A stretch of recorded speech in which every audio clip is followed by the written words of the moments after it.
The COVID-19 pandemic has affected people's livelihoods, it's affected families and no doubt people's mental health too. Since the lockdown took effect exactly a year ago, more than 500,000 people have called the SA Anxiety and Depression Group, otherwise known as Sadag, for help.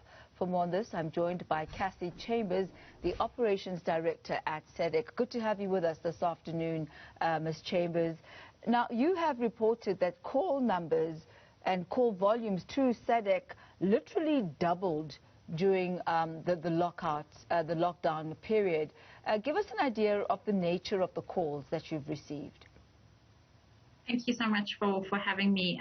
Yes, we've been monitoring our call volumes very, very closely before and at the start of lockdown. What we thought was going to be 3 weeks has now turned into 12 months later. Before lockdown, we were sitting at around 600 calls per day. And at the moment, we're getting over 1,400 calls per day to our helplines. And that excludes people reaching out by SMS or email or WhatsApp or on social media.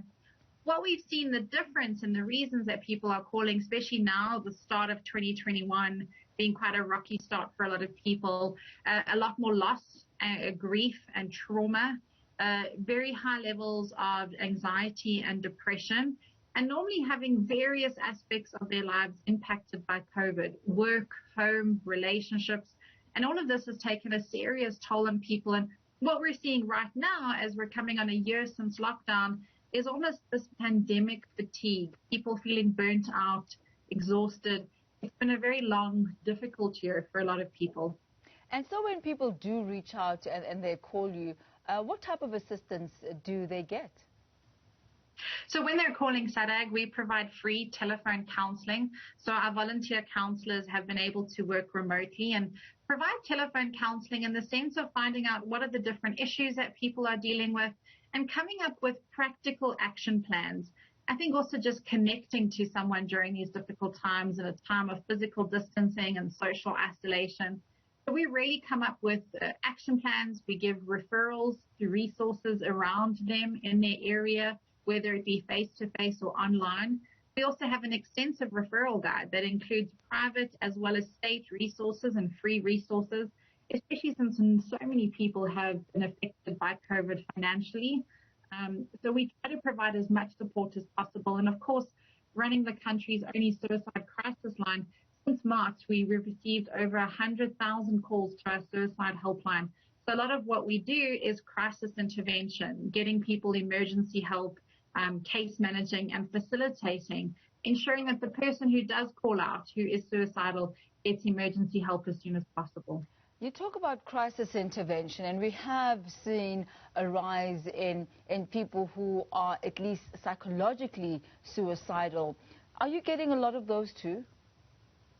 Absolutely, more so than what we have in previous years. And it is incredibly concerning because we're seeing the impact of COVID, especially a year later, having even a more profound or increased effect on people's well-being. So people who had a mental health issue before lockdown or before COVID have seen their symptoms getting worse, issues with having to get medication or just adherence to treatment. So patients are relapsing more, their symptoms are getting worse. And then people who are dealing with all kinds of issues, losing their job, losing their homes, not sure how they're going to feed their families. We also know a lot of people who have been in very unsafe environments at home, increase in gender-based violence, and all of this can contribute to someone feeling suicidal or helpless and hopeless. So yes, we have been managing a lot more calls around suicide and providing crisis intervention. And it's concerning for what the next year is going to hold as the impact of COVID starts to really impound on every aspect of our life. You know, we often talk about and think about those who call in because of loss or whatever personal trauma that they might be going through. But there are also other people on the other side of the line. How has your staff been coping a year down the line? We've seen, specifically with frontline workers, that they've also taken immense psychological strain from COVID-19 and the lockdown specifically. Absolutely. You know, when the announcement came that we were going into a hard lockdown, what we thought was going to be 3 weeks, you know, we remember and reflect back so clearly on that day, packing up everything, getting ready to work remotely. For the first time in 27 years. And I think for our counselors, who are all volunteers, they really geared up to help even more people through COVID. And thankfully they did, because we needed every single one to help out even more. And while they personally navigated COVID, and they were also impacted by family members, some of our counselors have lost loved ones to COVID. So they've also been navigating through this global pandemic.